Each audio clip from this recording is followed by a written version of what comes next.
ஒரு விவசாயிக்கு நீங்க செய்யற நன்றி கடனா இருந்தா இன்னைக்கு ஏன் இவன் போய் கள்ள சாராயத்தை விற்கிறான்? எதுக்காக குடிக்கிறான்? கடையில போனா 1000 ரூபாய்க்கு வாங்கி குடிக்கணும், இங்க போனா 5 ரூபாய்க்கு கிடைக்கும். அவன் எளியவன், ஏழ்மை, கையில காசு இல்ல. அப்ப எளியவன் போய் அங்க அந்த 5 ரூபாய்க்கு வாங்கி குடிக்கணும். இதை நீங்க முற்றிலும் ஒழிக்கணும்னா நீங்க தயவு செய்து கள்ளுக்கடையை தரங்க. கள்ளுக்கடையை தரங்க. ஏன் கள்ளுக்கடை திறக்க மாட்டேங்கிறீங்க?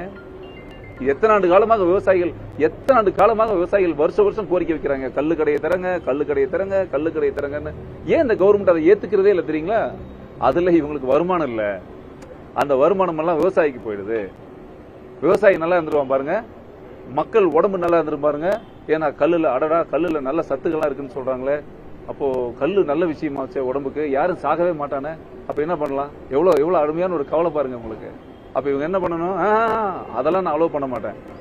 நீ பிச்சைக்காரனாவே, விவசாயி பிச்சைக்காரனாவே நடுத்தருவில் செத்துப்போ.